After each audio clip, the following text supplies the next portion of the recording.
여러분들 반갑습니다. 오늘도 대단히 수고가 많으셨습니다. 함께 예배하도록 하겠습니다. 나는 전능하신 아버지 하나님, 천지의 창조주를 믿습니다. 나는 그의 유일하신 아들, 우리 주 예수 그리스도를 믿습니다. 그는 성령으로 잉태되어 동정녀 마리아에게서 나시고 본디오 빌라도에게 고난을 받아 십자가에 못 박혀 죽으시고 장사된 지 사흘 만에 죽은 자 가운데서 다시 살아나셨으며 하늘에 오르시어 전능하신 아버지 하나님 우편에 앉아 계시다가 거기로부터 살아있는 자와 죽은 자를 심판하러 오십니다. 나는 성령을 믿으며 거룩한 공교회와 성도의 교제와 죄를 용서받는 것과 몸의 부활과 영생을 믿습니다. 아멘. 함께 하나님 말씀 읽겠습니다. 에베소서 3장 5절에서 7절까지 말씀.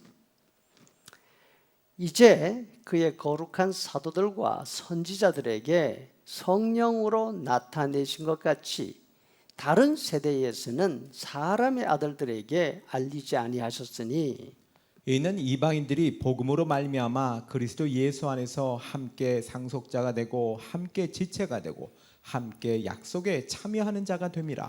이 복음을 위하여 그의 능력이 역사하는 대로 내게 주신 하나님의 은혜의 선물을 따라 내가 일꾼이 되었노라. 모든 성도 중에 지극히 작은 자보다 더 작은 나에게 이 은혜를 주신 것은 측량할 수 없는 그리스도의 풍성함을 이방인에게 전하게 하시고 영원부터 만물을 창조하신 하나님 속에 감추어져 있던 비밀의 경륜이 어떠한 것을 드러내게 하려 하심이라. 아멘. 1세기 바울 당시 에베소는 인구가 25만이나 되는 엄청난 도시였습니다.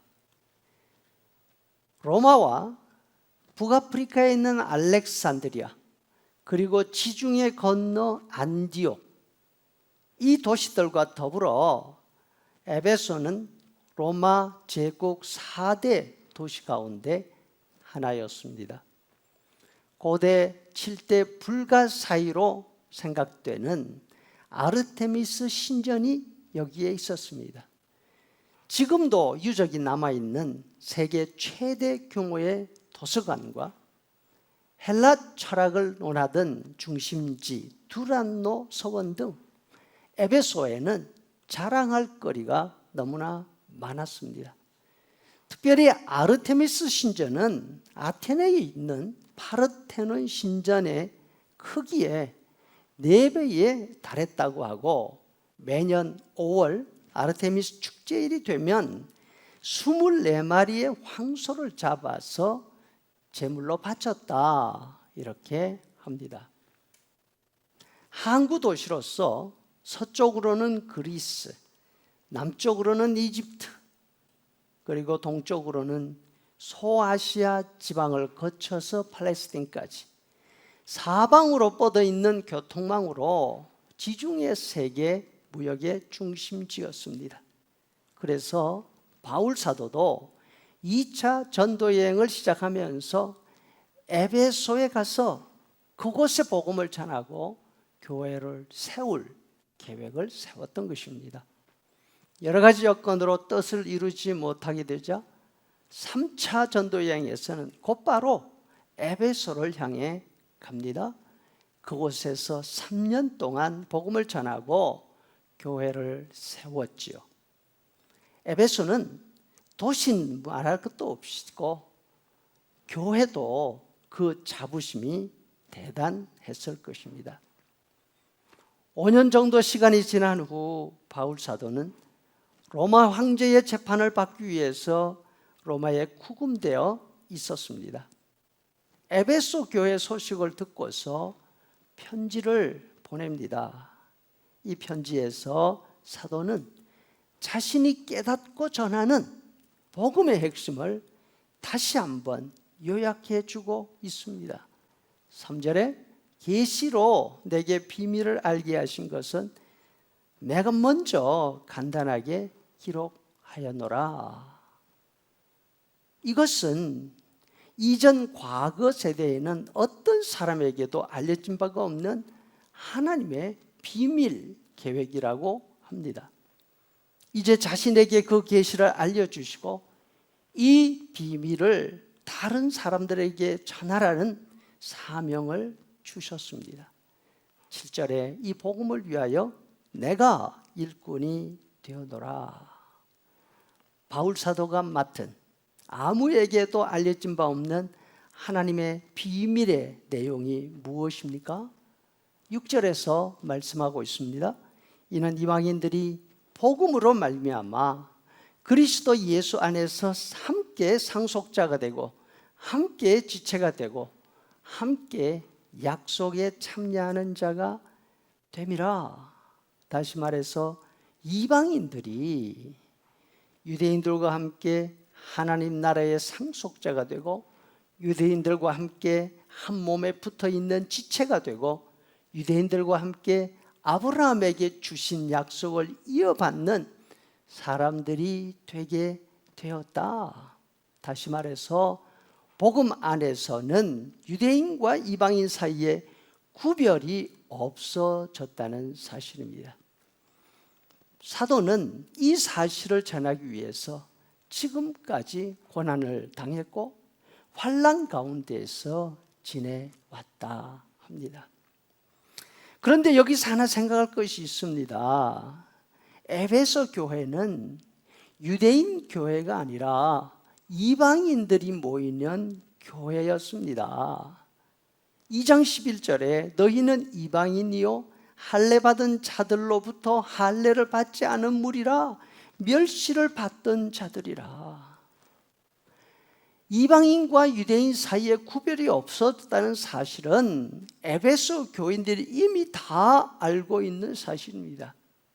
그런데 왜 사도는 구태여 이 사실을 길게 다시 말하고 있을까요?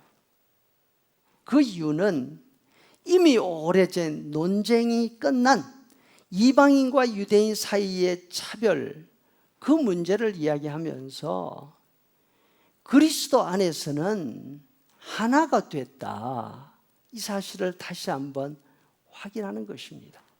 왜냐하면 한 세대가 지나가면서 유대인과 이방인 사이의 차별은 없었지만 이방인 교회 내에서 새로운 구별, 새로운 차별이 생겨났기 때문입니다.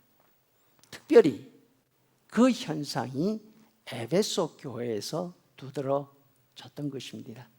에베소 교회는 지역적으로, 문화적으로, 경제적으로 다른 것에 비한 우월감이 있었습니다. 동시에 로마 사회에 만연해 있던 가족 내 관계에서 갈등, 신분적인 차별, 이런 부분도 사도가 말씀하고 있습니다. 바울 사도가 말씀합니다. 복음 안에서는 유대인과 이방인의 차이가 없이 모두가 하나가 된 것처럼 복음 안에서는 지역적인 차이도, 가족 내 구성원 사이의 차이도, 신분적인 차이도 없이 다 하나가 되었다, 이 사실을 기억하라는 것이죠. 2장 20절 그러므로 그리스도 예수께서 모퉁이 돌이 되셔서 서로 크기가 다르고 생김새가 다른 돌들을 연결하셨다. 그래서 하나의 건물로 만들어 주셨다. 여러분, 우리 가운데 예수님을 잘 믿는 사람들 사이에 불편하게 느껴지는 차이가 있습니까? 혹시 그것이 무엇입니까? 4장 1절에 그러므로 주 안에서 갇힌 내가 너희를 구원하노니 평안에 매는 줄로 성령이 하나 되게 하신 것을 힘써 지키라. 모두 예수님 안에서 함께 살리심을 받았고 예수님과 함께 하늘 보좌에 앉을 사람들이라 하는 이 사실을 기억하면서 한 사람 한 사람 사랑으로 감사함으로 대할 수 있기를 바랍니다. 이제는 우리 구주 예수 그리스도의 은혜와 아버지 하나님의 크신 사랑과 성령의 인도 교제 충만케 하심이 아직도 우리 마음속에서 잘 받아들이지 못하지만 복음으로 하나 된 사실을 알고 힘써 지켜나가는 성도들의 머리 위에 영원토록 함께 있을지어다. 아멘.